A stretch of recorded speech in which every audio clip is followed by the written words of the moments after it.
Peraí, que ainda tá... Isso, agora está gravando. Bom, boa tarde. Hoje vamos começar com um webinar sobre ciência aberta, ORCID, repositório de dados e repositório institucional. Né, as palestrantes vão ser a Maria Eduarda, a nossa coordenadora da rede de bibliotecas, a Andréia do Caro, nossa bibliotecária do Campus São Paulo, né, terá também a bibliotecária Andréia, né, o sobrenome dela que é meio complicado. Hayashi, desculpa, e vamos lá para mais uma tarde de conhecimento. Até o final da semana, os certificados já serão enviados por e-mail, tá? E todas as palestras serão disponibilizadas posteriormente no nosso, na nossa, não é página que fala, né? No nosso canal de YouTube, né? Da Biblioteca Baixada Santista. Depois eu coloco o link aí para vocês. Boa tarde, obrigada a todos os participantes. Obrigada, Daiane. Eu começo apresentando um pouco e depois eu vou passar a palavra para a Andréia Hayashi e para a Andréia do Carmo, que vão colaborar nessa apresentação, né? E até com a experiência e a expertise de cada uma, né? Então, a coordenadoria da Rede de Bibliotecas da Unifesp, né? Que é composta, né, por todas as bibliotecas da rede, né? Ela se engajou aí, desde sua fundação, no movimento de ciência aberta, né?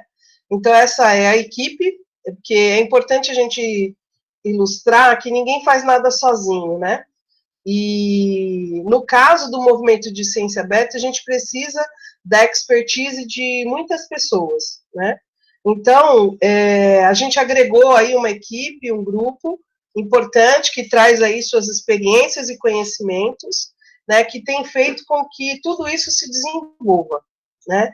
Então, quem conhece lá a sala da coordenadoria sabe que tudo isso está na parede, o desenvolvimento, o andamento de tudo isso que a gente vai falar um pouco hoje, né. E a gente conta com a presença do STI, né, na diretora do STI, que é a Lidiane, que nos apoia, e o Flávio, que pessoalmente desenvolve conosco tudo isso que a gente vai apresentar hoje, tá? Então, a gente tem o apoio da reitora, né? Também temos o apoio da pró-reitora de pós-graduação em pesquisa, todo o desenvolvimento do repositório de dados, do repositório institucional, do portal de periódico, contou com recursos da pós-graduação e também com recursos de pesquisa, né, para poder suportar toda essa infraestrutura que é necessário para os repositórios, tá? Então é importante falar sobre isso.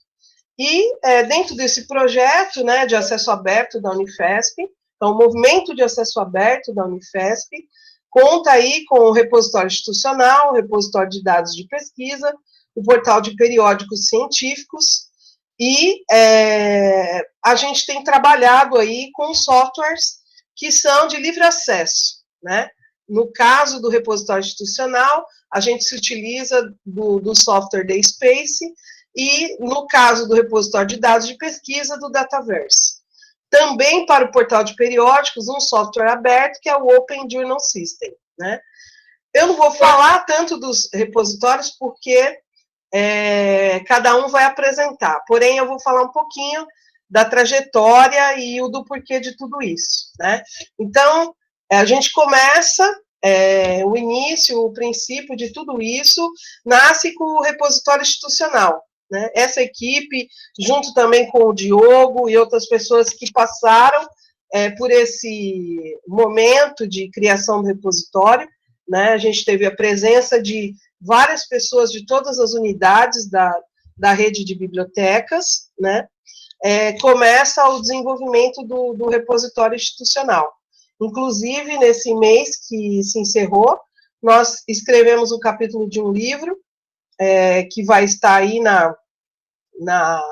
é um livro da Rede Sudeste, que conta a história dos repositórios institucionais da Rede Sudeste. Esse capítulo logo vai estar liberado, e também vai estar no nosso repositório institucional. Então, quem quiser conhecer um pouco da história do repositório institucional Unifesp, ele vai estar lá, tá? Para a gente conversar.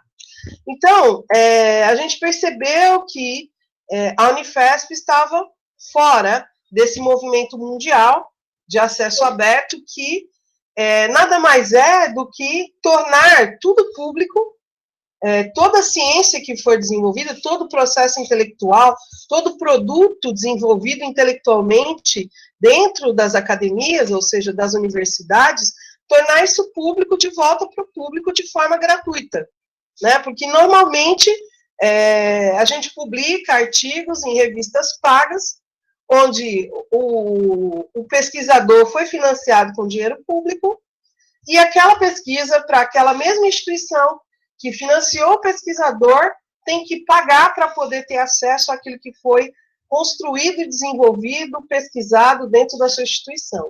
Então, o movimento de acesso aberto, ele vem nessa direção, tornar a ciência acessível, e nesse período da pandemia, do Covid-19, né, os repositórios de preprints têm feito um papel fantástico, né, porque ele tem tornado possível, de forma rápida, né, que ainda pesquisa no início, de forma aberta, nesses repositórios de preprints, ou seja, eu não acabei o artigo ainda, mas eu já coloquei lá a minha ideia, meu princípio de pesquisa, e isso se torna público para o mundo inteiro. Faz com que todo mundo tenha acesso, desenvolva coisas melhores, não se repita, né, valide, comente aquilo que está sendo publicado. Então, o movimento tem servido também para isso. Nesse momento de pandemia, a gente viu os repositórios de preprints estourarem, né? Eles, inclusive, o Cielo Preprint, né, ele lançou aí em abril, e ele já está, assim, bombando de publicações, no caso de Covid, e tem outros repositórios, né, à disposição. Então, a importância dos repositórios, dos formatos, de tornar a ciência aberta, de deixar isso público, para que haja uma evolução rápida da ciência, né? Então, neste movimento, né, existiu o Plano S, que era um plano de aceleração, e que ele tinha um propósito de 1º de janeiro de 2020, todo trabalho publicado, todo trabalho científico publicado, com ajuda de financiamento público, deverá estar disponível. E várias instituições assinaram o Plano S, inclusive o Brasil, com a CAPES, né? Então, as instituições nacionais do Brasil assinou o projeto, deixando com que essas agências de financiamento, de pesquisa no mundo, tivessem o compromisso de tornar público tudo isso. Mas a gente sabe que isso não é tão fácil, né? Mesmo para nós da Unifesp, que estamos trabalhando o repositório institucional, a equipe que eu apresentei agora há pouco na imagem, sabe o tanto que é difícil fazer a coleta dessa publicação intelectual e disponibilizá-la no repositório, né? Então, o repositório institucional, ele inicia logo com a criação da coordenadoria da rede de bibliotecas, porque participando de um evento, a gente percebeu que das universidades brasileiras, públicas brasileiras, federais, nós estávamos entre as 3 que ainda não tinham disponibilizado um repositório institucional. Então, criamos uma força-tarefa e colocamos, então, em prática esse repositório. Criamos, então, uma política do que vai ser colocado, criamos a logomarca, que é essa que se apresenta aí na tela. Importante ressaltar que quem criou essa logomarca era uma pessoa lá da Unifesp, Ângela, que trabalhava no marketing, e a ideia do desenho é que esta bola grande verde, este cabo verde aqui mais escuro, representa a Faculdade de Medicina e Enfermagem, né? Porque a medicina é o início da Unifesp. Então, o tronco representa toda a produção intelectual da Unifesp aí dentro da Faculdade de Medicina. A gente tem um repositório que a gente poderia até chamar de temático, porque 70% da sua produção é representada pelas publicações da área de saúde, da área médica, né? Então, a gente tem essa representação. E as outras cores representam as outras unidades, e é um símbolo de dispersão, ou seja, vamos deixar aberto, né? Então, essa foi a criação do símbolo.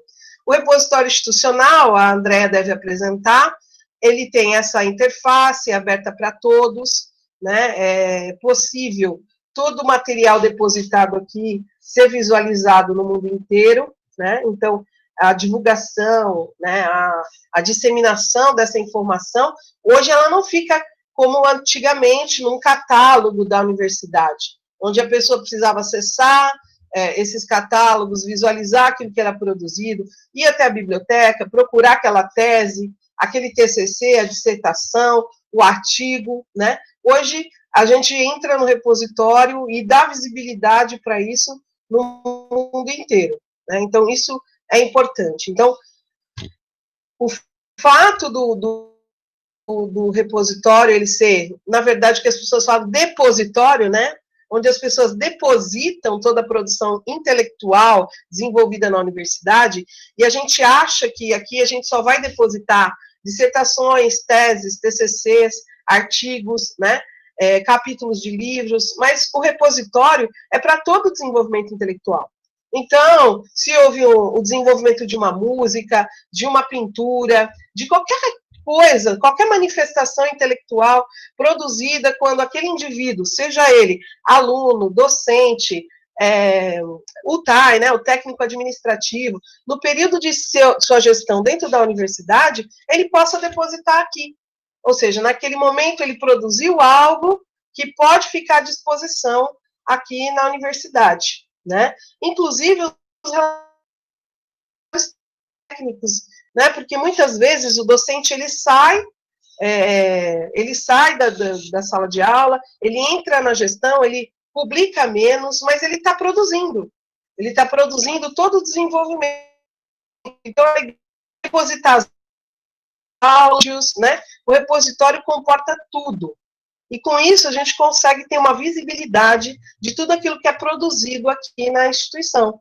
Porque muitas vezes, e esse foi o desafio encontrado pela coordenadoria, é que as coisas ficavam no departamento X, Y, né? Uns guardavam em CD, outros no seu computador local, outros nem guardavam, muitas vezes estava em papel só na biblioteca, e o acesso ficava dificultado, né? Então, hoje, a gente centraliza e coloca à disposição tudo isso. Mas, para isso, precisa se registrar, precisa ter um login e senha, vai submeter, né? E isso a Andrea vai mostrar, daqui a pouquinho a Andrea Hayashi vai estar mostrando para vocês. Né? Quando a gente foi olhar qual o nosso artigo mais baixado, né? A gente se deparou que ele foi baixado 829 vezes, né? Então, era uma tese da psicobiologia e que falava sobre os efeitos da prática do Reiki, sobre aspectos psicofisiológicos e de qualidade de vida dos idosos com sintoma de estresse. Então, o quanto isso é importante, né? E, na verdade, era um produto aí, um estudo placebo randomizado, era um ensaio clínico, né? Que não foi publicado no artigo e que está lá disponível no formato da tese. E ele é muito utilizado. Então, ele é o nosso produto mais baixado dentro do repositório, né? Assim como o nosso segundo produto mais acessado também fala sobre orexígenos e anorexígenos, né? E composição corporal e taxa metabólica. Então, é importante mostrar o quanto isso é importante, está visível e disponível, porque as pessoas têm acesso, conseguem baixar de qualquer lugar do mundo, tá? Então, o repositório tem essa função. Em 2020, a gente tinha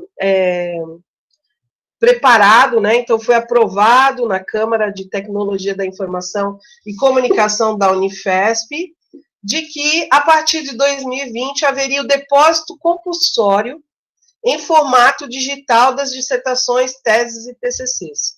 Ou seja, em vez de ser entregue nas câmaras de graduação, em CD, né, o aluno entra e faz o depósito digital do seu material. Para tanto, a gente está criando, né, e aí para fazer a preservação de todo esse material, a gente está criando uma página do aluno, onde ele vai fazer o depósito, né, inclusive fazer também uma análise para ver se não tem plágio, né, vocês vão ter aí um curso de Turnitin, que é a ferramenta que a gente utiliza na universidade para identificação de similaridade, né, então lá o aluno vai depositar, vai poder fazer um relatório daquilo que ele produziu, se há similaridade, corrigir antes do seu depósito digital, e aí tornar toda a entrega somente digital, não ter mais o formato em papel, né? Então, isso, é lógico que com a pandemia ficou um pouco atrasado, mas essa semana a gente retomou com a STI, e deve, logo em breve, essas diretrizes sair para isso. Enquanto isso, o que a gente pode fazer no repositório? Qualquer docente, qualquer pessoa, um TAI, pode fazer o depósito de toda a sua produção intelectual. Então, isso eu acho legal. Então, o docente lá acessou, fez uma pesquisa com o seu sobrenome e viu que faltam os seus principais trabalhos, né? Porque a gente coletou isso aqui, todo o material direto da Web of Science, do Cielo, da Scopus, né? Então, a gente não tem a totalidade da produção intelectual aqui. Ainda nos falta povoar de forma mais efetiva. Também, essa semana que passou, a gente discutia isso, como que a gente pode acelerar esse processo. E uma forma de acelerar é os departamentos, né, os seus diretores, os professores, docentes, os pais, quem tem interesse em fazer o depósito. Então, a Andréa vai mostrar como faz esse depósito, né, a Andréa Hayashi, não é a do Carmo, é duas Andréas hoje, hein, gente? É Andréa em dose dupla. Então, as duas vão falar, né, mas a Andréa Hayashi, ela vai falar como fazer um depósito no repositório institucional, tá? Eu logo vou passar a palavra para a Andréa Hayashi. Só vou terminar aqui a minha apresentação e já passo a palavra para as duas. Nesse interim também, a gente criou um plano de gestão de dados baseado aí na necessidade que a FAPESP, desde outubro de 2017, ela vem solicitando. Então, quando o projeto temático é submetido à FAPESP pelos pesquisadores locais, é exigido da FAPESP como uma forma obrigatória na entrega do projeto. Se ele não entregar o plano de gestão de dados, ele não vai ser aprovado. O projeto já é devolvido automaticamente. Então, pensando nessa necessidade, também a Coordenadoria de Bibliotecas desenvolveu aí um formato que está baseado no DMP Online, DMP Tool, sobre esse plano de gestão de dados, né? A ideia é que o plano, né, então esse formulário que traz o plano, ele esteja nessa plataforma única de submissão dos projetos, né? E aí, então, ali o aluno, seja ele de graduação, pós-graduação, o docente na sua pesquisa, ele já possa depositar, fazer o plano de gestão, né? E que a gente pautou nesses elementos aí, todos que estão nessas ferramentas que eu falei anteriormente, do MP Tools, né, principalmente, ok? Bom, e por último, né, nosso portal de periódicos, né, que a Andréa vai falar com a gente. Então, a Unifesp, ela tinha vários periódicos em formato digital, de várias formas, distribuídos em várias unidades, e aí, nesse projeto do ano passado, foi criado um portal, onde todos os periódicos da universidade foram migrados para dentro desse portal. Então, hoje, a gente tem aí o portal da universidade inteira. Então, todas as revistas desenvolvidas dentro da universidade neste portal, né? Eu não vou ficar falando muito aqui, o lançamento foi no ano passado, a gente tem aí vários periódicos de várias unidades, né? A gente utilizou o Open Journal System, né, na última versão, então são 16 periódicos, 8 de Guarulhos, 3 de Diadema, 1 do Campo São Paulo. A gente tem mais um no Campo São Paulo, que é a Acta Cirúrgica de Enfermagem, que já pediu para também se inserir, e lógico que a gente em breve irá inserir, né, a acta, mas inicialmente a gente começou com esses periódicos que estão aqui, né, e aí tratou dos critérios de qualidade deles e daquilo que é preciso para o portal de periódicos, e a Andréa vai poder falar melhor com vocês sobre isso, com maiores detalhes, porque ela coordena o grupo de editores desses 16 periódicos dentro do portal.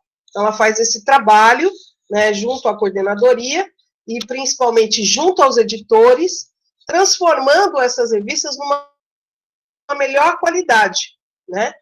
Não que elas fossem desqualificadas, ou que elas não tivessem qualidade, mas existem critérios internacionais onde a gente pode melhorar todos esses periódicos e cumprir esses requisitos. E que a Andréa veio, né, e muito colaborar com isso, que foi muito importante neste momento de migração dos periódicos para o portal. Tá? Então, dentro deste movimento, a gente teve a colaboração de muita gente. Como eu já falei, a gente não faz nada sozinho, né? E eu vou abrir a palavra para a Andréa Hayashi, e na sequência, a Andréa passa a palavra para Andréa do Carmo. Tudo bem? Não sei, então, vocês estão me ouvindo? Estamos. Ah, tá, é que eu tive um problema nos bastidores, então fiquei um pouco preocupada se iam me ouvir na reunião. Primeiramente, né, eu vou começar só com uma apresentaçãozinha rápida, que é para mostrar só a forma de cadastro dentro do repositório, né? Porque como eu já tenho um cadastro, né, todo mundo precisa fazer um cadastro para poder fazer a submissão de documentos dentro do repositório. Inicialmente, né, a página inicial é repositório. Partilha sua tela, Andréa. A sua tela não está compartilhada. Ah, tá, desculpa, só um momento. Eu já saí da minha. Tá, peraí. Deixa eu ver aqui. Acho que agora tá? Tá, agora tá. Tá. Ah, então tá. Então, inicialmente, né, é necessário fazer um cadastro no repositório institucional Unifesp. O site é repositório.unifesp.br. E é necessário fazer um cadastro para fazer a submissão dos documentos, né? Como eu já tenho o cadastro, eu só vou mostrar como tela de PowerPoint e depois eu passo a fazer a parte do tutorial, a parte do autodepósito. Inicialmente, né, clica em entrar. Tem aqui, é bem simples, chega em cadastrar novo usuário e só clicando aqui, clique aqui para cadastrar. Vão pedir um endereço de e-mail, você fornece o endereço de e-mail que você mais utiliza. E aí vai ser enviado um e-mail para o seu e-mail, contendo, né, uma URL para você confirmar o seu e-mail. Então, a carinha é assim, ele aparece para completar seu cadastro no repositório institucional Unifesp, é só clicar aqui nesse link. Depois ele vai pedir algumas informações básicas, né, como nome, sobrenome e telefone. Agora eu vou partir para a parte do tutorial, do autodepósito. No caso, você já tem o cadastro, você já está com um e-mail confirmado, você clica em entrar, já faz o seu login. Acho que o meu ele está em inglês, deixa eu colocar aqui no português. E aí, vai para baixo da tela e clica em desculpa, ele não foi. Às vezes acontece isso porque está com algum probleminha aqui de segurança no site. Deixa eu tentar de novo.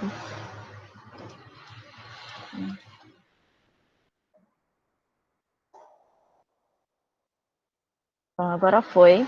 Para você certificar, ele está aqui.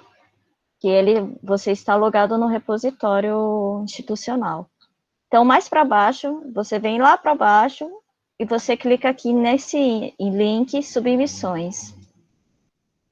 Clicando no link, você vem para essa tela e clica em Iniciar outra submissão.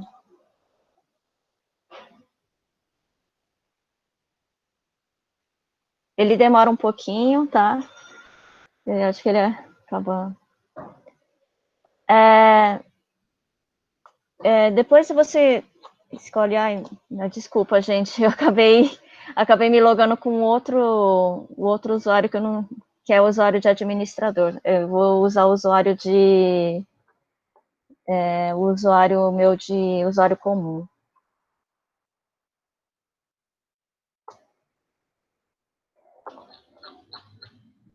Então, aí você clica em submissões, você vem para essa tela, iniciar outra submissão.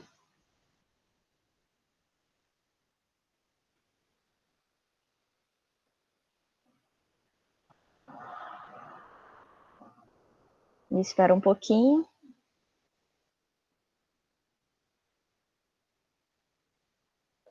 E nessa tela, escolha uma coleção. Você pode escolher pelos tipos de documento, né? Aqui tem um artigo, aqui é título de livro, dissertação de mestrado, evento, livro, patente, relatório. Geralmente usam bastante artigo e essa parte de dissertação de mestrado, tese de doutorado. No caso, eu vou inserir uma dissertação de mestrado, mas é como se fosse válido para todos esses tipos de documento. Então, eu clico aqui e vou em próximo. Aqui já está selecionado, dissertação de mestrado, aqui não tem o que alterar, né? A unidade, no caso, o meu documento, ele pertence à Escola Paulista de Medicina, né? Ele é da saúde coletiva. Eu acho que ele está, essa informação, acho que ele está um pouco mais para baixo, está na ficha catalográfica, pós-graduação em saúde coletiva. Então, você seleciona aqui Escola Paulista de Medicina, o departamento, aqui no caso, acho que ele vai estar aqui como, acho que, bom, aqui ele não se aplica mesmo, pró-reitoria, órgão assessor também não se aplica, então mantém, aí deixa tudo assim, não se aplica. Curso de especialização, programa de pós-graduação, que é o que interessa para a gente vai em saúde coletiva. Área de concentração, outra, pode manter, linha de pesquisa também, ok. Nós sempre vamos verificar aqui o documento e a gente verifica quem é o autor. No caso, é Maria Cláudia Martins Ribeiro, e a gente preenche dessa forma no repositório. Primeiro, o último sobrenome, com primeira letra maiúscula, o resto minúsculas. Primeiro, preenche aqui que é o último nome, e depois o primeiro nome. No caso, é Maria Cláudia. Só ver aqui. Martins, Maria Cláudia Martins. Sempre acrescentando também a inscrição Unifesp entre chaves, para que a gente possa identificar que o autor é da Unifesp. Aqui ele solicita o currículo Lattes do autor, então eu vou em lattes.cnpq, na plataforma Lattes.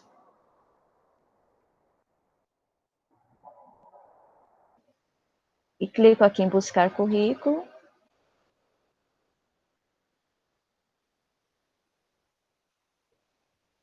E aí o nome da autora, que eu vou fazer assim para facilitar.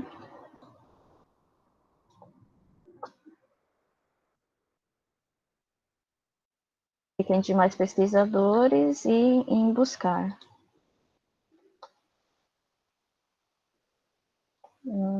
Bom, aqui a gente já vê que a Maria Cláudia Martins Ribeiro é o segundo resultado da pesquisa. Clica em abrir currículo. E o endereço para acessar este currículo, currículo Lattes, que é esse aqui. Você só dá um Ctrl C, Ctrl V, né? Ctrl C aqui e um Ctrl V. E no caso, a orientadora, o orientador, desculpa, é o Ramos, Luiz Roberto Ramos. Então, Ramos. Tá, cliquei errado.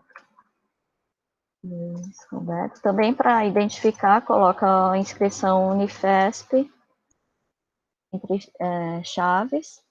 E nós vamos também pesquisar o currículo Lattes desse autor, no caso, nesse orientador.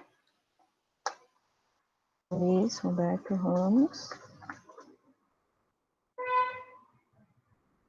Já aqui já também professor titular da Universidade Federal de São Paulo, segundo o resultado.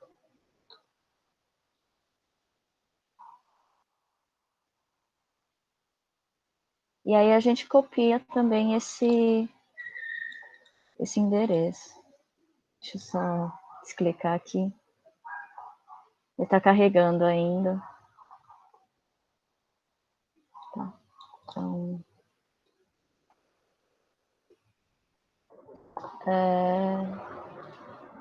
a gente insere nesse campo. O orientador, no caso, tem aqui a Adriana Sanudo. Mas como ele não é um campo obrigatório, né, deu para entender que a gente coloca autor e orientador, que são os mais importantes. Mas o orientador, assim, mais para ter uma noção, né. O título, a gente verifica aqui, que é atividade física no lazer e sua relação. Eu geralmente costumo ver na ficha catalográfica, mas aqui, como ele é uma figura, eu vou ter que digitar. Então, deixa eu só colocar aqui, atividade física no lazer.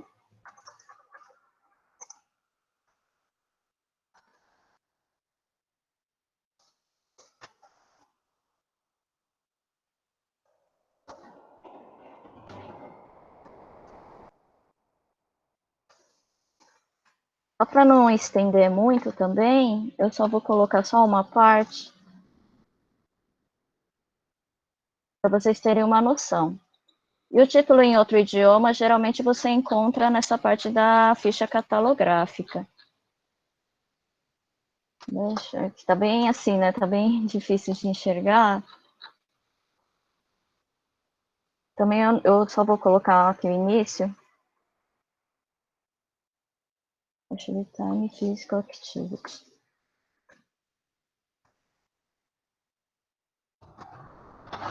Nós conferimos também o número de folhas, que a gente pode conferir aqui, aqui em cima no PDF. No caso, são 128 folhas. E insere dessa forma. Tem o número, né? Ponto, o F, ponto. O local de defesa foi em São Paulo, né? Pela ficha catalográfica a gente enxerga, mas a gente consegue ver aqui já na página de rosto, São Paulo, 2019.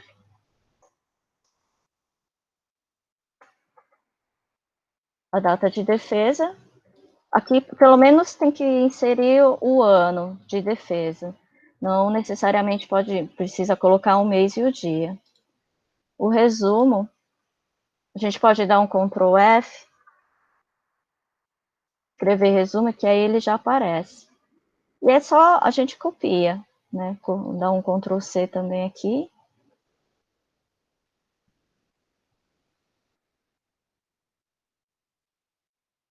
Insere. Quando resolve colocar na barra, ele fica ruim. A gente adiciona. E a gente vai colocar agora o abstract. Que geralmente vem seguido do resumo.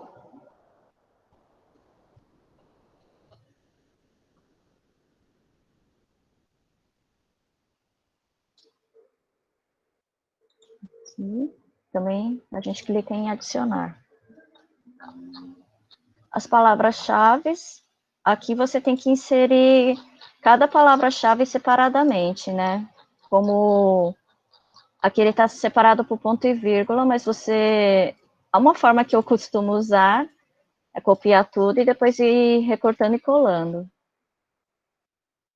No caso, assim, primeira palavra-chave, envelhecimento. adiciona, atividade física no lazer, adiciona, e vai fazendo esse processo com todas as palavras-chave que você encontra geralmente aqui na parte depois do resumo ou do abstract. Também é necessário colocar as palavras-chave em inglês, né, as keywords. Geralmente ele está aqui. O idioma é português. A gente verifica, né, se foi financiado, né, por uma agência de fomento. Geralmente essa informação acaba ficando na dedicatória, nos agradecimentos. Geralmente agradece ao CAP, CNPq, a FAPESP, que são as mais conhecidas. No caso aqui, a gente coloca não recebi financiamento. Se o autor tiver informado o número do processo do financiamento, ele insere aqui. E como citar esse trabalho é a referência, mas só se você souber como fazer a referência na forma da ABNT, mas ele não é um campo obrigatório. No caso, você define o direito de acesso, né, se ele vai ser em acesso aberto, vai ser disponível para todas as pessoas que acessarem o site, ou se ele possui algum tipo de restrição, geralmente 2 anos, para que ele possa, para que as pessoas possam baixar o documento. No caso, eu vou colocar como acesso aberto, e eu clico em próximo. Tem aquela opção também que vocês devem ter percebido, que tem o salvar e sair, que aí você só salva a tela onde está, e depois você pode continuar o processo. Aqui, no caso, você escolhe o arquivo, e aí vai aparecer a sua área de trabalho, né, onde você tiver colocado o arquivo. Eu só vou pegar aqui. Esse aqui é uma outra dissertação, porque é o que eu tinha separado antes, mas eu resolvi mudar por conta do tema, que ele é um pouco mais complicado aqui. Então, eu anexei o arquivo, e eu vou em próximo. Caso você tenha outros, mas no caso, geralmente é só um arquivo. Às vezes, ele dá esse erro de que não existe um arquivo. Então, a gente volta, clica de novo em próximo. Você aí revisa sua submissão, vê se está tudo ok, se está tudo certo, né? De acordo com com o documento, está ok. Você clica em próximo. Aí vem aqui a parte da licença distribuída, que você lê, e a forma como você lê os termos para concordar que essa obra seja disponibilizada dentro do repositório.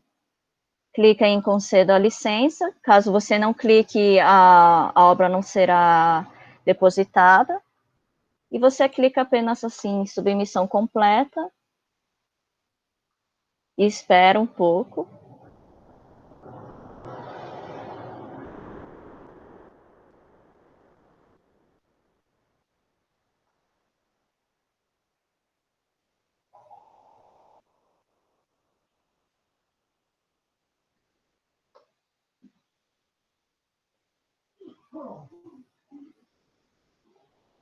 Ele está um pouquinho demorado, assim, mas é normal, tem que esperar um pouquinho.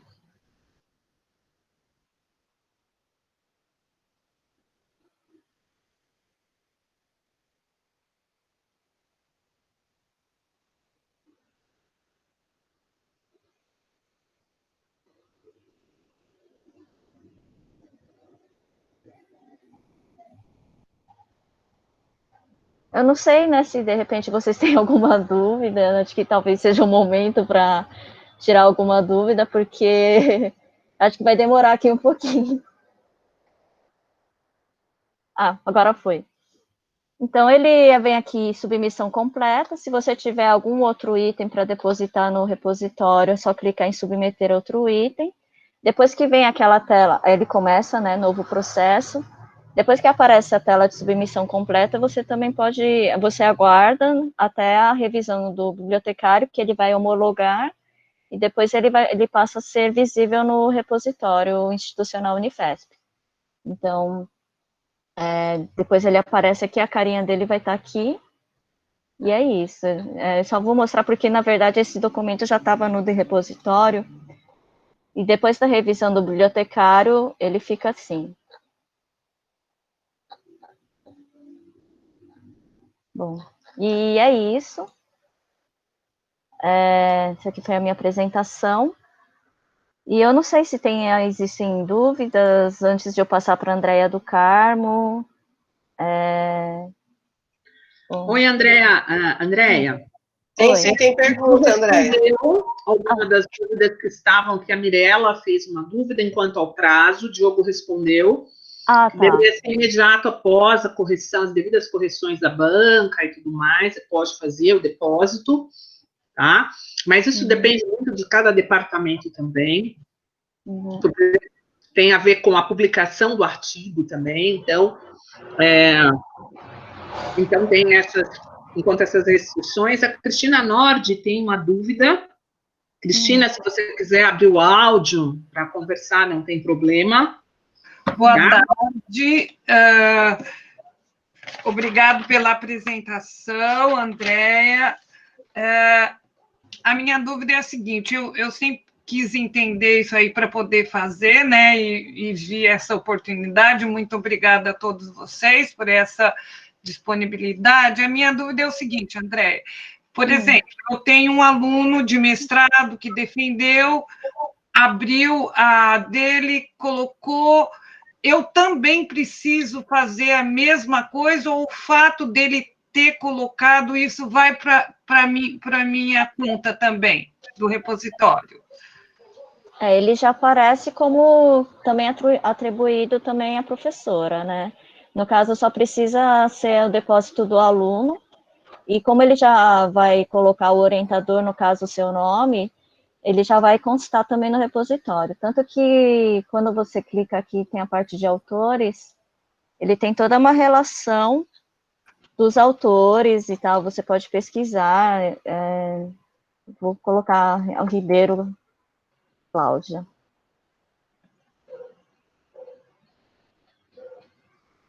Agora é Cláudia? Agora é Maria, né? Deixa eu ver. É Maria Cláudia, desculpa. Maria.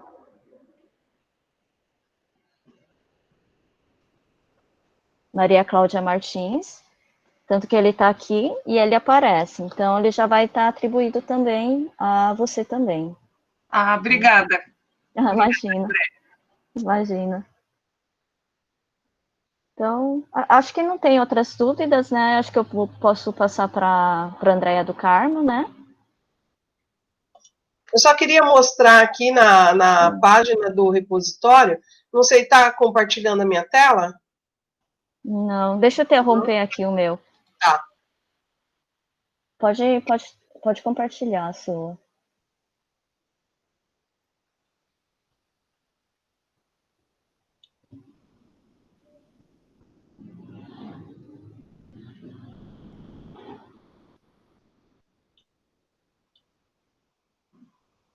Tá, dá para visualizar?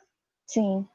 Ok. Então, só para mostrar mais uma coisinha, é que o repositório institucional, ele está distribuído por comunidades, ó.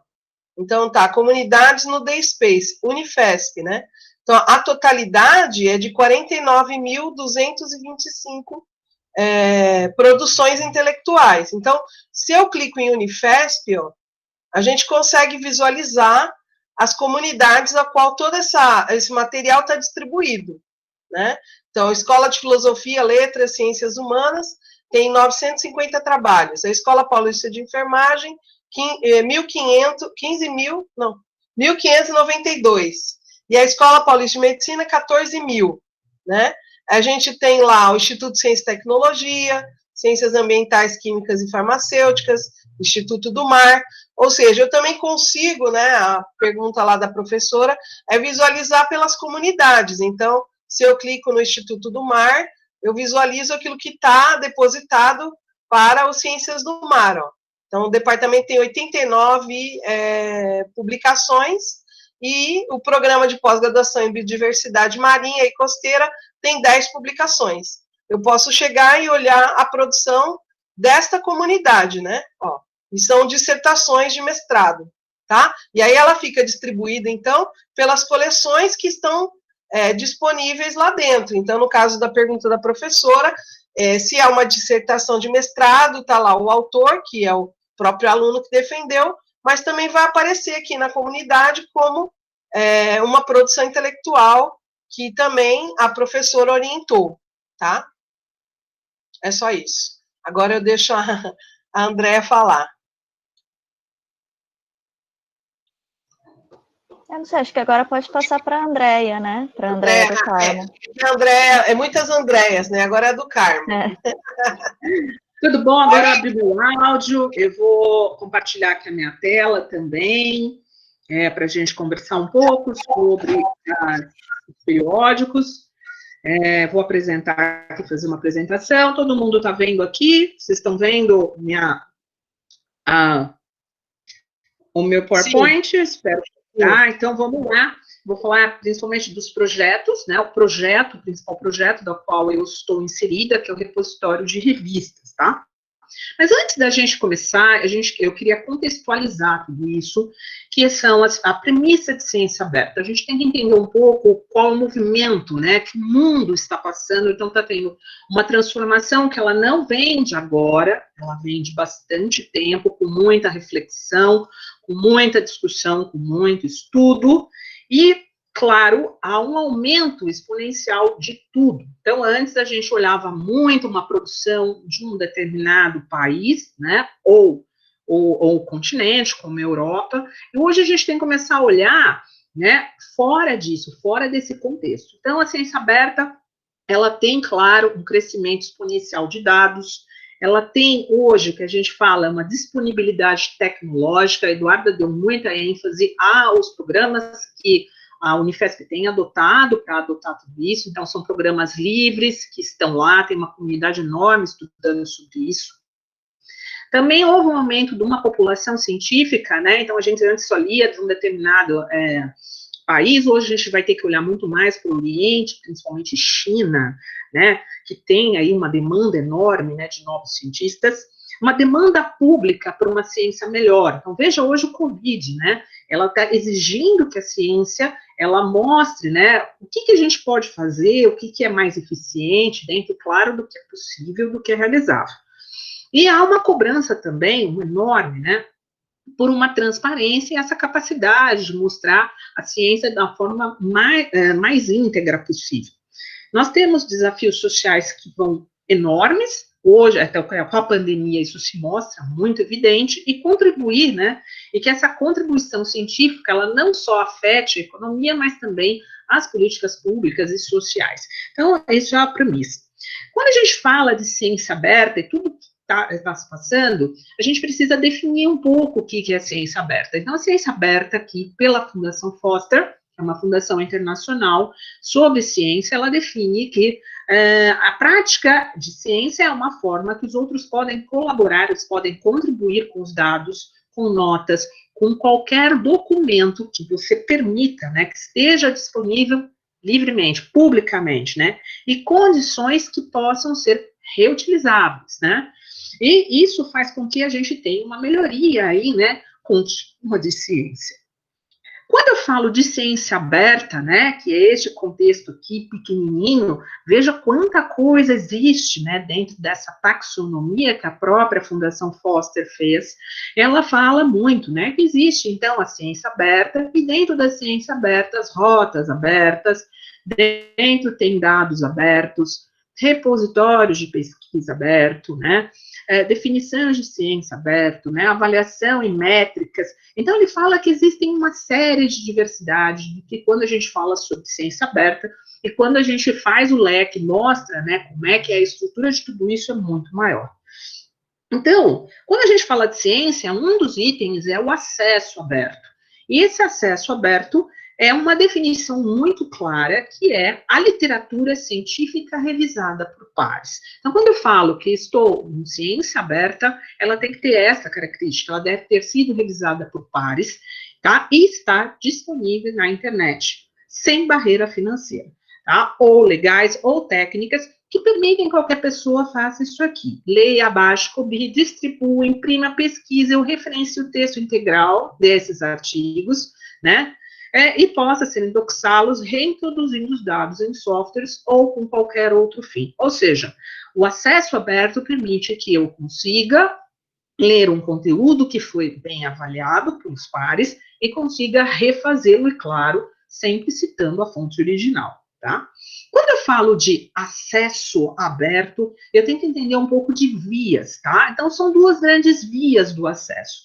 A primeira é uma via dourada, que a gente fala, que a gente estimula, né, que permite estimular as publicações de pesquisa em periódicos, por exemplo, como é o nosso caso, que é o portal de revistas científicas, mas existem outros, o Cielo é um exemplo de via dourada, o PubMed Central, o PLOS ONE, e tem a via verde, né, que são os repositórios digitais. Esses repositórios foram apresentados aí pela Andrea Hayashi, que permite que outras pessoas de qualquer parte do mundo consigam acessar essa informação e ter acesso a ela, tá? O repositório institucional é um exemplo de via verde.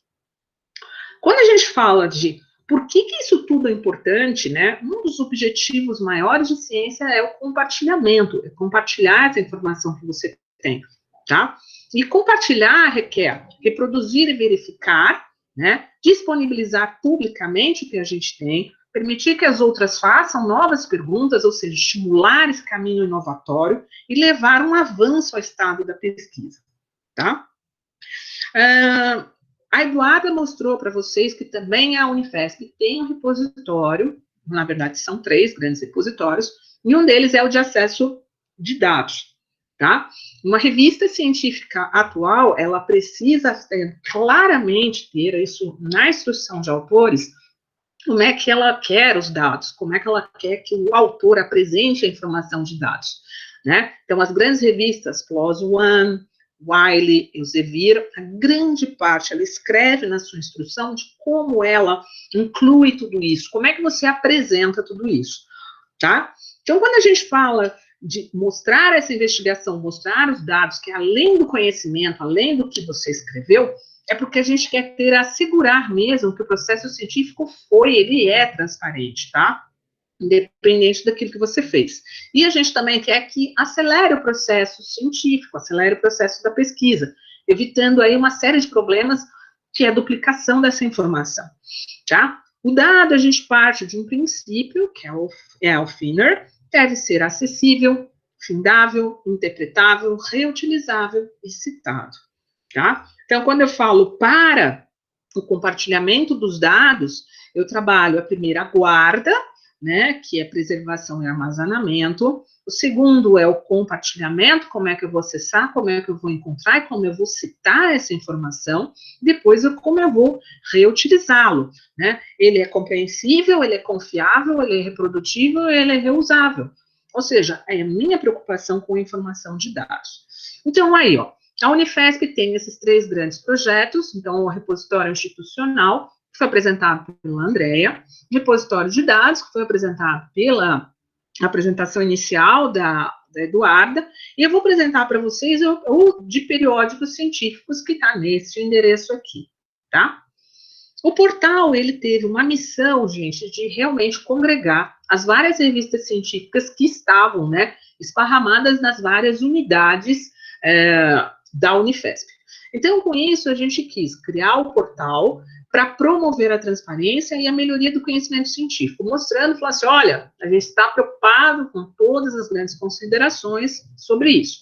Então, a equipe foi formada, né, pela Eduarda, por mim, por Flávio Castro, o Fábio, né, que começou, cada um, claro, começou a fazer uma parte, para que a gente consiga mostrar a melhor evidência, ou seja, o que é o melhor da qualidade dentro desses periódicos. Essa aqui é a página do portal, a gente vai acessar logo mais, tá? E quando a gente começou a conversar com os editores, né, de todo o portal, um dos princípios que a gente deixou muito claro, que a gente quis deixar claro, é que o portal, ele segue diretrizes claras, para que eles consigam entender aonde eles querem chegar. Então, a gente trabalha com, claro, o desejo de cada editor, mas dentro de da possibilidade. Tá? Não adianta o cara querer criar uma revista e falar, eu quero agora ser do Qualis. Não. A gente vai ter que trabalhar com tudo isso. Tá? Então, o portal, ele trabalha, assim, com boas práticas e transparências. Então, a gente segue as recomendações internacionais do Comitê de Ética em Pesquisa, que é o COPE, da International Committee Medical Journal Experts, que é o SMJE, FAPESP, CNPq, Open Science Scholarly Publication Association, que é o OPSA, Science Europe, grandes recomendações internacionais que falam sobre, né, hoje as boas práticas de ter revistas científicas, tá?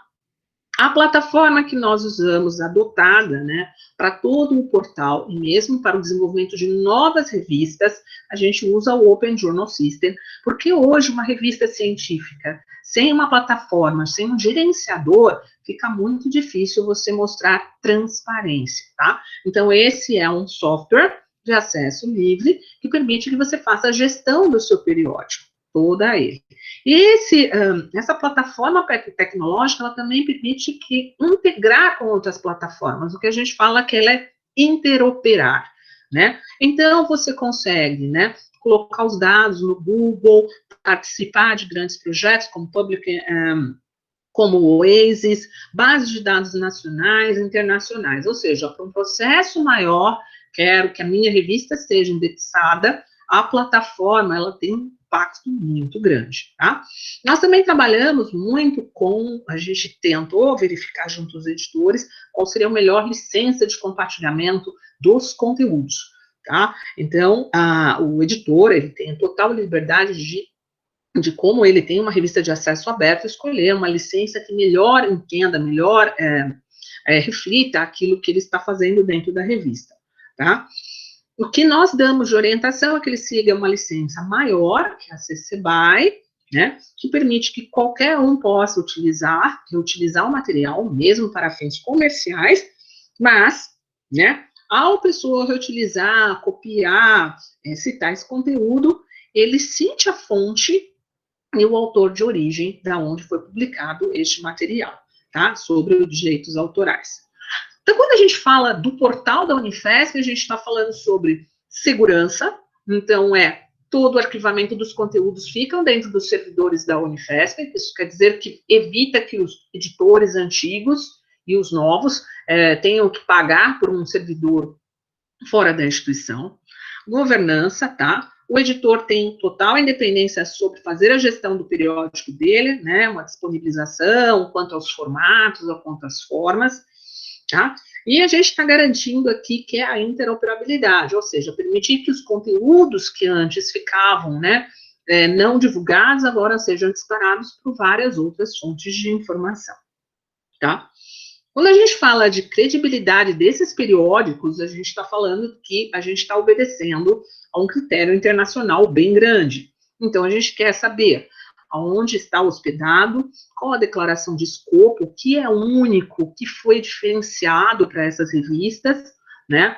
Essa singularidade do periódico tem que colocar muito clara, o processo de revisão por pares, a propriedade de gestão, governança, se a revista tem um comitê, como é que é o comitê, a equipe, direitos autorais e licenciamento, processos para identificação do tratamento de alegações de má conduta, isso aqui tem muito a ver atualmente com transparência, ética, cronograma, acesso, arquivamento e fontes de receita. Então, a gente deu aí parâmetros para que esses editores, né, preencham esses formulários e consigam entender melhor aonde eles podem direcionar a revista deles, né?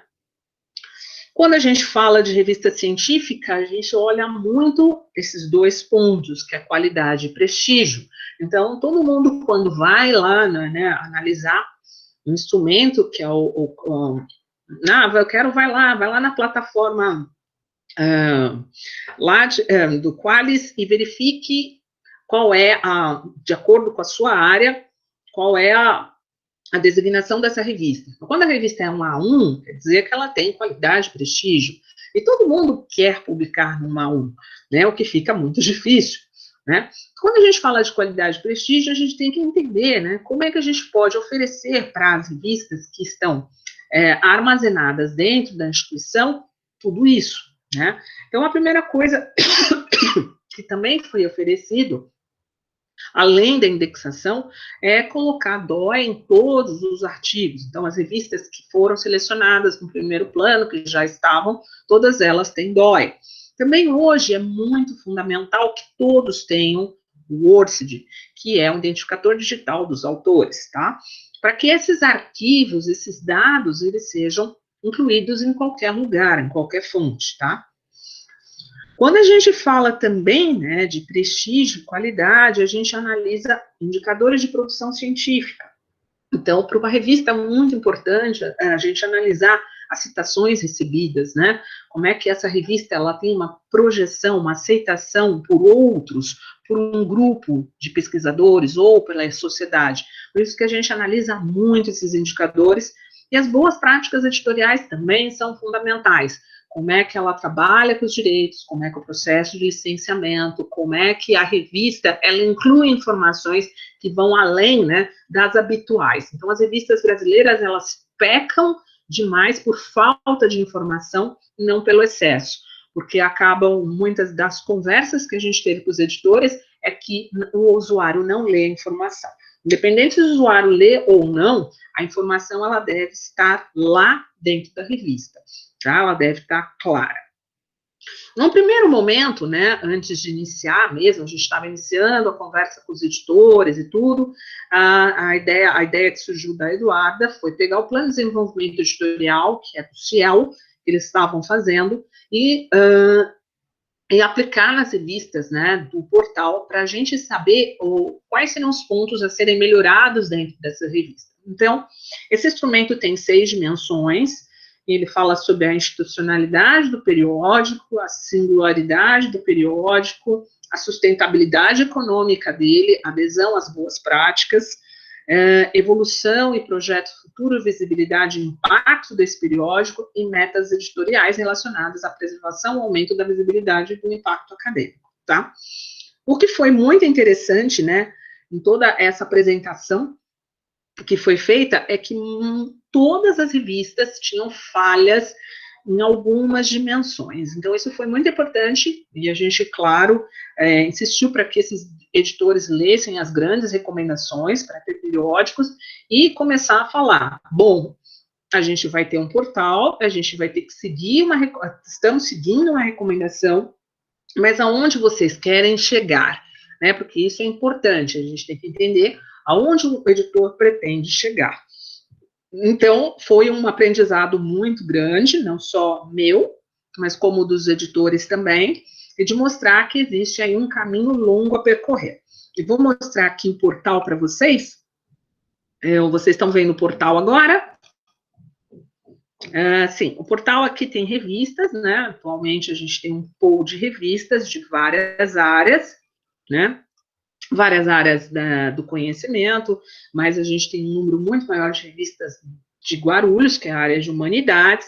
Nós temos também revistas da área, né, de ciências, da educação e tudo mais. Então, aqui teve uma mudança significativa, enorme, né, na apresentação dessas revistas. Então, atualmente, quase todas elas adotaram recomendações internacionais. Se você for ler alguma das nossas revistas, você vai ver que, vocês verão e lerão também, né, que a maioria tem se preocupado com a melhor prática, né, então aqui já coloca até as boas práticas editoriais, né, de como é que a revista se vê. Então a revista, assim, ela tem uma preocupação com informar o usuário as melhores práticas, seguindo recomendações como a COPE, tá vendo? Como é da área de educação, como é que ela define cada aspecto, como é que ela fala sobre fabricação, falsificação e plágio. As revistas do portal, todas elas, tá, usam para plágio o Turnitin, que é uma ferramenta que detecta a similaridade, então isso é importante dentro de uma revista científica, a gente quer saber qual é a ferramenta usada, né? Como é que a Prometeica trabalha com as duplicações duplicadas redundantes, tá? Provavelmente eles fazem aqui uma errata, correções, retratações. Então, as revistas tiveram aí uma evolução de entender quais são os conceitos, principais conceitos, e incluir esses conceitos dentro das práticas editoriais. Então, assim, o portal, ele tem também um objetivo que é muito maior, não é só de desenvolver a revista, mas é propiciar aos editores, né, uma prática editorial de qualidade constante, para que a gente alcance, claro, os rankings que eles querem. Se eles querem o Cielo, se eles querem para a Medline, se eles querem para a Web of Science. Então, o trabalho do portal tem sido dirigido para a qualidade, né, a contínua melhoria de qualidade. Atualmente, a gente tem algumas revistas, né, que querem ser produzidas, a gente tem trabalhado com os editores, tem mostrado tudo isso, tem editor que toma um susto, né, porque nós fazemos um trabalho de verificação do que tem, né, primeiramente, a gente quer saber o que tem, antes de você criar, você precisa entender o que tem, né, se o número for enorme, qual é o diferencial? O que vai ser diferente de você criar uma revista? Né? Então, quando a gente fala de criar revista, no começo parece ser muito simples. Ah, não, é simples, faz assim, põe lá uns artigos e tudo bem, mas a gente não está sendo honesto, né, com a pessoa, a gente não está fazendo uma prática editorial correta ou honesta. Então, a gente está tentando propiciar para esses editores que estão aqui a melhor forma de fazer uma prática editorial honesta, né, para colocar a revista também num pool, né, digno, né, de nota, e para que as pessoas possam, né, não ser uma opção ruim, ou aquela opção, põe nessa revista que todo mundo aceita, dentro disso. Então, é isso que a gente pensa em não fazer, né? Quer dizer, sempre pensar na melhor forma de representação dessas revistas, tá? As revistas também, gente, elas aprenderam bastante, e uma das coisas que a gente tem ensinado muito são algumas ferramentas, né, de identificação de autoria. Tá? O campo de autoria dentro, não só de revistas, como qualquer outro documento, seja tese, dissertação, qualquer documento, o campo de autoria hoje, ele tem que ser muito claro, transparente, honesto, tá? Todas as revistas, claro que dentro do portal, a gente tem solicitado que preencham, né, façam o uso do ORCID, tá? Que é um identificador persistente que identifica a autoria, né? Então, ele tem aí um número, quer dizer, que identifica dentro daquele universo que você é único, tá?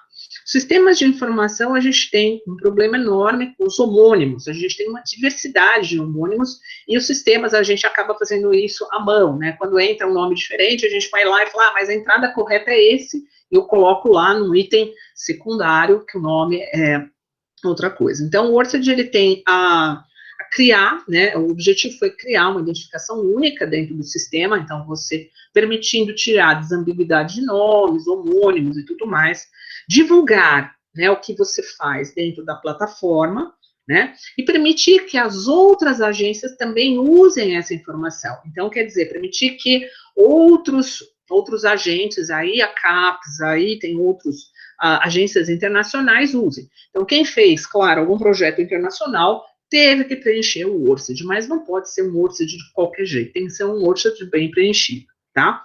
Então, todos esses grandes fluxos que a gente quer é que vocês digitem cada vez menos. Uma vez que você digitou em algum lugar, eu possa redistribuir. Isso chama ser interoperável, é o sistema. As revistas da Unifesp, quando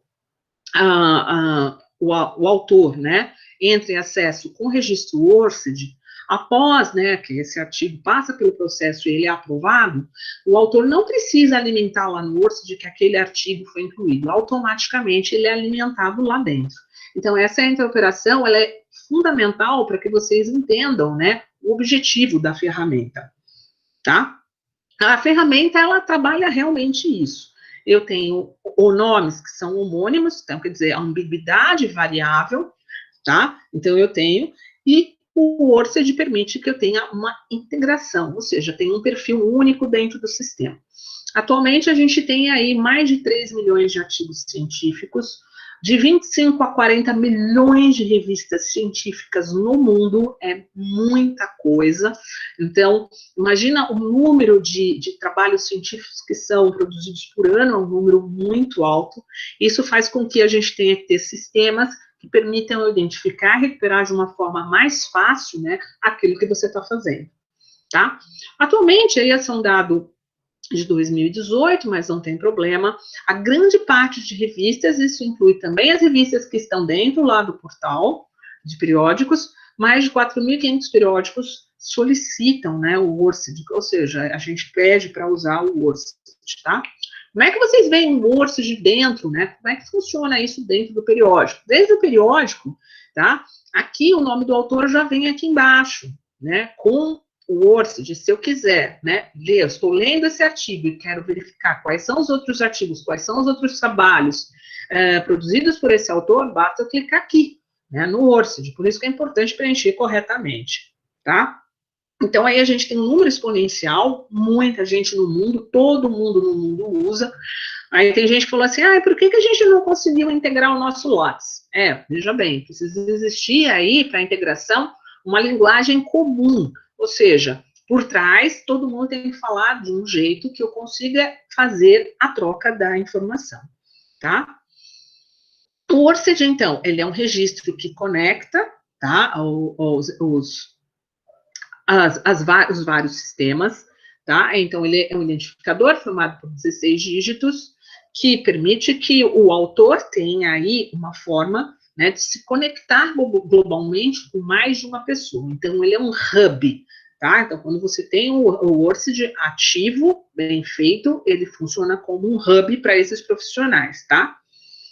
A intenção de ter um Wordsit é reduzir realmente o tempo de trabalho que as pessoas têm preenchendo várias plataformas. A gente tem que preencher o Lattes, tem que preencher não sei o quê, preenche muita coisa. Então, o Wordsit, ele permite conectar essas plataformas, ou seja, né, distribuir a informação para estas plataformas. Então, é para administrar de uma forma possível. Então, aqui estou mostrando os vários cenários aonde ele integra. Hoje integra também com o Ebict, com a CAPS e tudo mais, né? O Wordsit tem esse endereço, que é wordsit.org, tá? As etapas para fazer o registro, elas são simples, muito simples, tá? Então, a partir do momento que você faz o registro, você já tem o número Wordsit pronto. Agora, o que tem importante para vocês é que vocês preencham todos os campos, que a gente fala que são os campos de dados. Esses campos de dados são formados pelo nome do autor, nome, e-mail, confirma a senha, sempre deixam os dados, essas informações públicas, tá? E registra, tá? Inclua também, gente, um campo de variação de nomes. Então, é assim, olha, meu nome aparece de várias formas, de vários jeitos. Então, a gente fala, por favor, insira essa informação, tá? Então, você coloca um pouco de informação de você. E coloque também, o que é importante, não só um único e-mail, mas todos os e-mails que você teve no passado e você terá no futuro, você pode incluir. Claro que essa chave do e-mail não vai ficar disponível lá na plataforma Wordsit, ninguém vai ver, ele vai ficar, claro, tudo fechadinho, mas é uma forma de você mostrar, tá, que se alguém no futuro, você trocar esse e-mail, você inclui lá para você continuar recebendo as atualizações de informação, se você continuar publicando, tá? Uma forma de alimentar o Wordsit, tem formas de alimentação, tá? Principalmente os trabalhos acadêmicos. Se o professor tem uma produção significativa dentro das plataformas, por exemplo, da Scopus, a gente puxa os dados da Scopus. Se ele tem uma produção, não tenho tanta produção, a gente tem como fazer a migração e exportação desses dados através de ferramentas, tá? Mas também o sistema permite que vocês façam a inclusão manual da informação, não tem problema. Tem muito aluno que fala que só tem, eu não tenho nenhuma informação, ou eu só tenho a tese, ou eu só tenho uma monografia, mas eu gostaria de deixar registrado, você pode fazer a inclusão desses registros manualmente também, que é possível. Então, você pode adicionar manualmente os trabalhos, tá? Existem os dados que devem ser preenchidos com muita cautela, que aqui são dados de emprego e educação, logo na primeira, tá? Por que a gente tem que colocar sempre dados de informação? Porque, assim, quando a gente procura o nome do Wordsit, vai aparecer uma lista lá com vários, e a gente não vai saber se você é da Unifesp, se você é da Unicamp, se você é da USP, se tem todo mundo igual. Então, quando a pessoa preenche muito mal o Wordsit, a gente fica com muita dúvida por exemplo, da onde ela é. E se realmente aquele ORCID a gente vai conseguir, a revista, pelo menos, né? O sistema da revista vai conseguir mandar os dados para o dado dele. Então, às vezes, o autor não tem essa noção da importância de preencher corretamente, de colocar onde ele está vinculado, tanto no emprego ou como na área de educação, porque ele não sabe da importância. Então, se você preenche essas informações corretas, é claro que os dados, né, são gerados, são encaminhados de forma correta também para o sistema, tá? Os editores científicos, eles já têm usado o ORCID já há alguns anos, já tem uns 4 anos já, tá? Então, claro, grandes editores já têm usado há mais tempo, e agora as revistas, né, de qualquer revista que está dentro de um âmbito aí institucional, também começou a usar e a incluir o ORCID nas publicações, né, o que faz você facilitar, ter um registro mais completo dessas informações, tá? O que o ACAP solicitou, isso foi no começo deste ano, já tem alguns anos também, é que vocês integrem o ORCID na plataforma Lattes, tá? A inclusão, ela é feita como?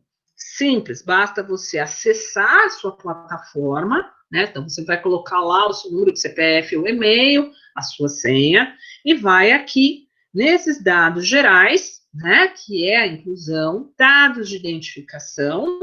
E dentro desses dados de identificação, você vai vir aqui outros identificadores e você vai incluir aí o número do ORCID. Basta fazer isso, só. Isso vai permitir que futuramente o ORCID também consiga jogar os dados informacionais, né, coletados de vários locais para a plataforma. Então, isso tinha sido, não estava funcionando corretamente dentro do portal, então teve várias reuniões aí com a equipe do ORCID, tá, com informações e tudo mais, o que fez voltar e agora ter uma melhoria aí na plataforma Lattes, tá? Então, para uma boa prática do ORCID, a gente pede para que vocês sempre incluam todos os e-mails passados, presentes, futuros, de tudo que você está associado, que possa vir associar. Você, por favor, inclua o máximo de informações dentro da plataforma, não deixe oco, não deixe informação do espaço sideral. Então, se você puder completar, deixar o mais completo possível, isso é muito bom, principalmente porque a gente pega muito desses dados, né, e compartilha essas informações do ORCID com outros cenários, né. Se você é internacional, a gente pede muito para que você compartilhe o seu ORCID e também o seu link do currículo Lattes, aí mostrado até pela Andréia, tá? Essa aqui é a equipe da coordenadoria, então a gente tem, atualmente, como a Eduarda falou, a gente tem outras bibliotecas no sistema, e eu queria muito agradecer a vocês a paciência de terem escutado. Eu vou parar aqui de compartilhar. Eu gostaria de saber se vocês têm alguma dúvida, a gente pode retornar a falar sobre isso. Daiane? Oi? Oi. Eduarda? Oi, Andréia. Olá. Eu acho que uma pergunta que sempre todo mundo tem, né, Andréia? Decidi criar uma revista, né? Decidi, hoje eu amanheci e falei, não, tive uma boa ideia, vou criar uma revista, né? É importante entender que não é uma boa ideia, né? Existem vários critérios para criar uma nova revista, né? Mesmo que o sistema seja livre, a gente procurou mostrar todos os sistemas que a gente utiliza, que não são sistemas pagos, né? São gratuitos, mas existem custos, né? Então, todos os artigos recebem DOI, né? Os DOI são pagos, é $1 por DOI, né? Existe uma equipe que precisa trabalhar, existem servidores, máquinas, né? Para suportar tudo isso. Então, existe um custo de manutenção de tudo isso, né? E a gente não pode ficar criando revista aleatoriamente. Então, precisa ter critérios aí rigorosos, né? Eu queria que você falasse um pouquinho disso, desses critérios, né? Que é importante. Então, assim, quanto que eu preciso de artigo para criar uma revista, eu preciso ter um fluxo e etc. Dá uma palhinha aí. Criar revista hoje você tem que ter coragem, eu falo, né? Você tem que ser uma pessoa de coragem, né? Porque parece ser muito interessante, à primeira vista, a ideia de desenvolver uma revista científica com os colegas. A primeira coisa que a gente pensa é, eu tenho um programa de pós-graduação, gostaria de abrir uma revista que atenda ao meu programa de pós-graduação. Um dos itens de transparência que a gente fala é quando nós conversamos muito sobre conflitos de interesse, né? Então, eu estou abrindo uma revista que atenda somente aquele grupo, isso tem um conflito. Como é que eu vou trabalhar com isso? Como é que isso vai ser claro para mim? Tá? A revista tem que ser além disso, né? Eu não posso criar para uma necessidade específica, mas eu tenho que entender que hoje a ciência fala com a sociedade, ela não fala com o grupo de estudos de X, ela não conversa. Então, quando a gente mostra ciência aberta, a gente está mostrando o impacto que a ciência tem com a sociedade, o diálogo que ela tem que fazer com a sociedade. Então, hoje, quando a gente fala muito sobre ciência aberta, dado aberto, informação aberta, repositório aberto, pesquisa cidadã, a gente está incluindo essa informação para uma gama de pessoas que vão além da gente. Como é que a gente abraça tudo isso? Então, isso é importante. Então, quando a gente fala de criar revista, a gente tem que dar essa noção para as pessoas, porque senão elas falam, não, você cria, e logo você vai ser B2, logo você vai ser B4.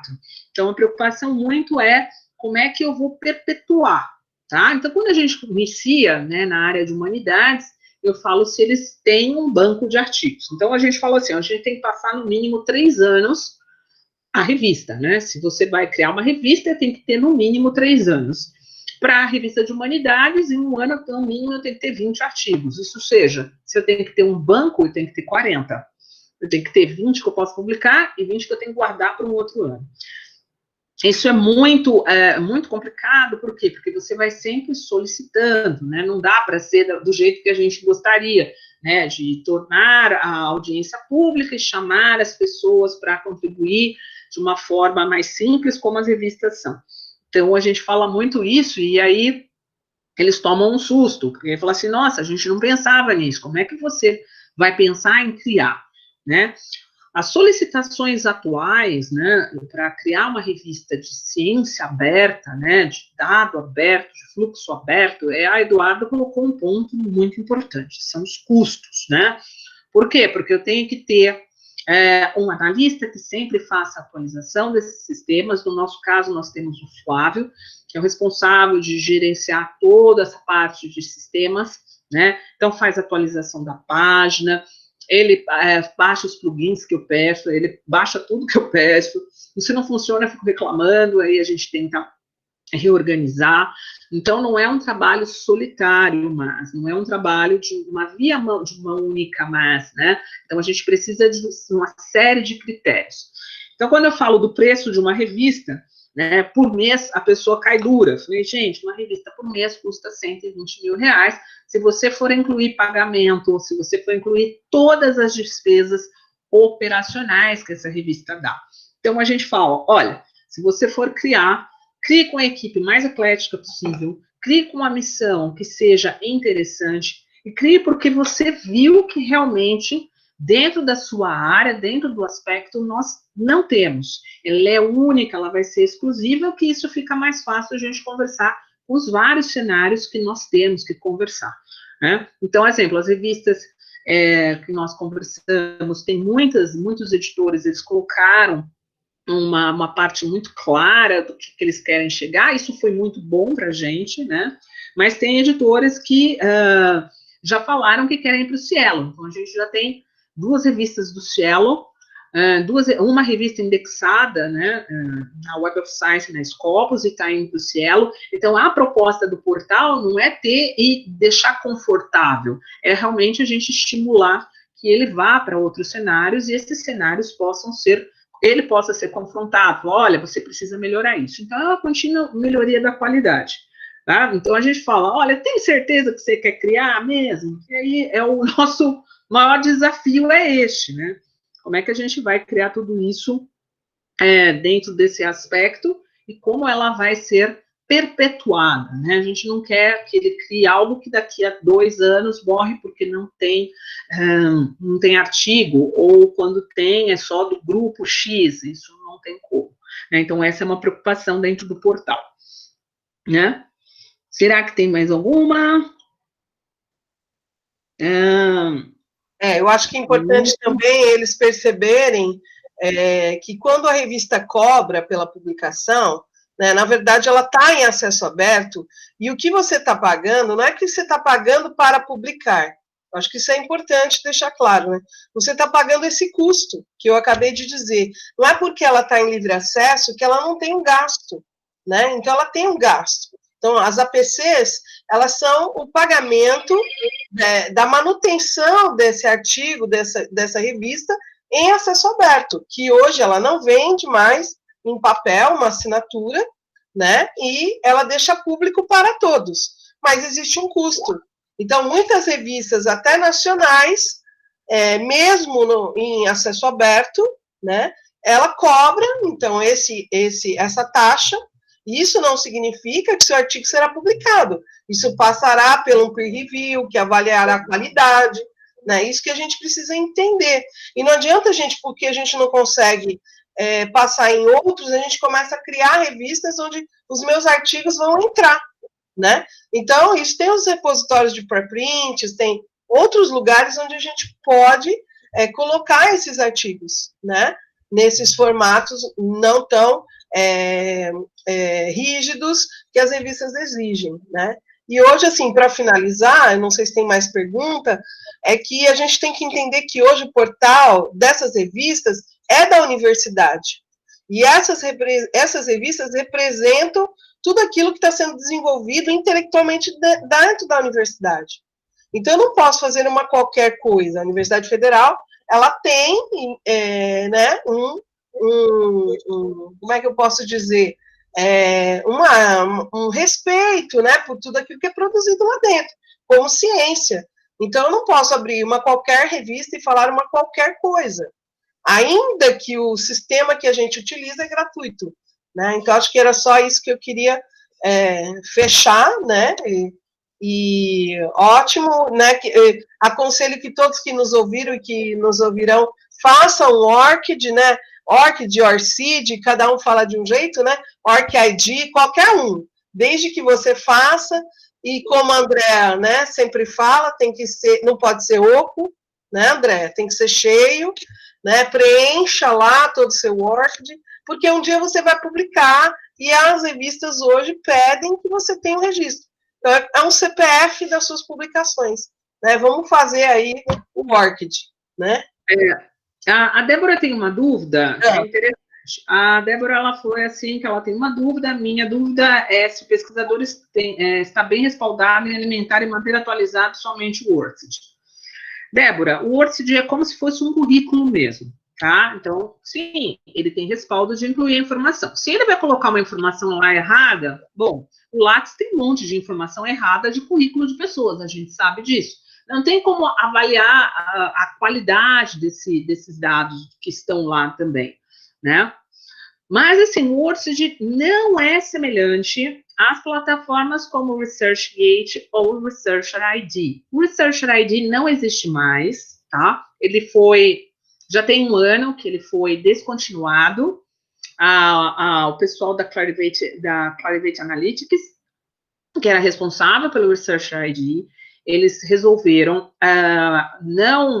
não ter mais o ResearcherID, e a gente perguntou o motivo, né, para a representante, ele falou que o motivo era a falta de adesão de países como os Estados Unidos e Europa, baixa adesão no ResearcherID. Quem tinha muita adesão era o Brasil era o segundo país, maior número de registros dentro do ResearcherID.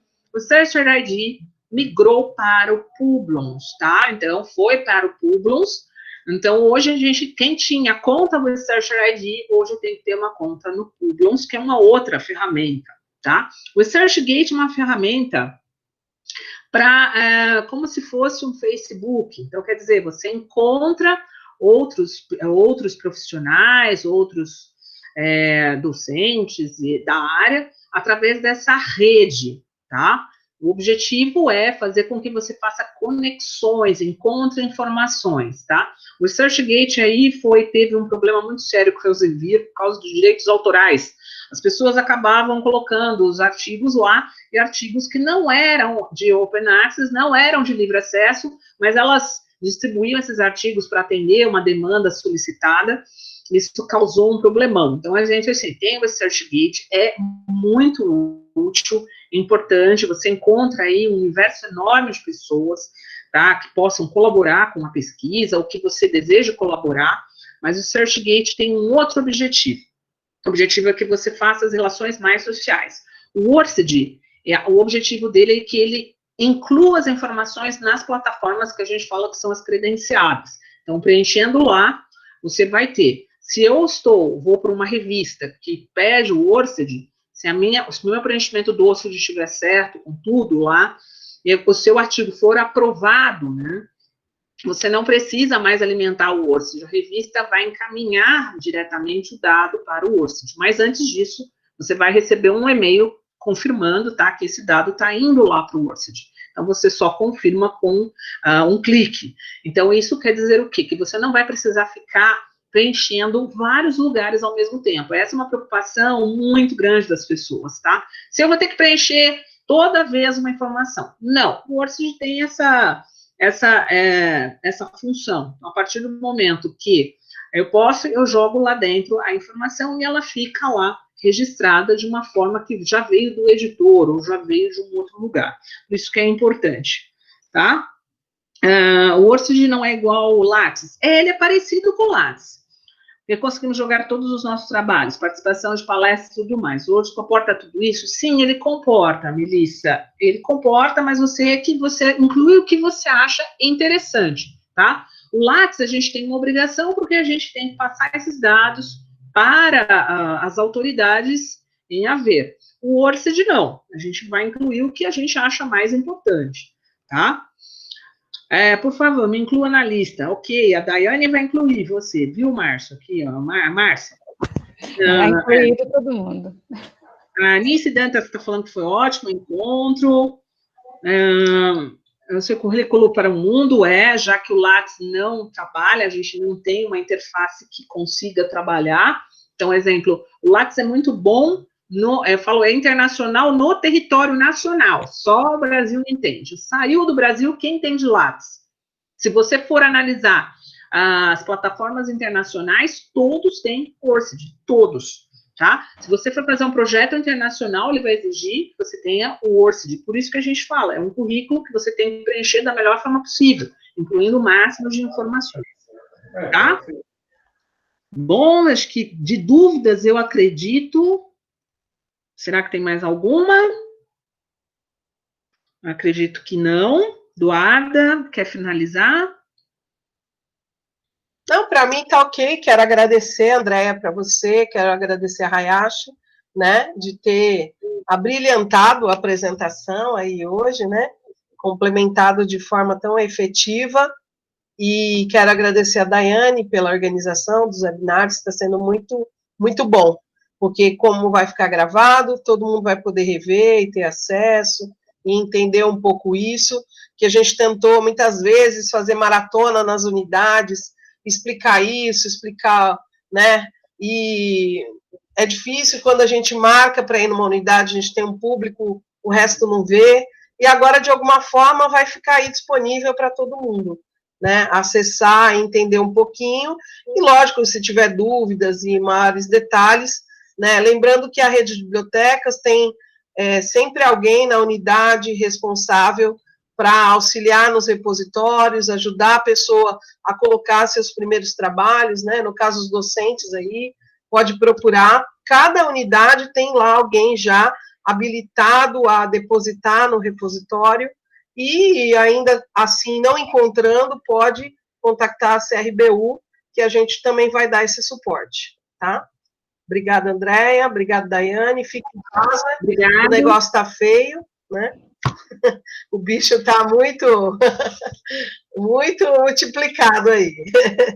Obrigada a todas, Andréia, do Carmo, Hayashi, Maria Eduarda, boa tarde a todos, obrigada aos demais participantes. E até amanhã, né?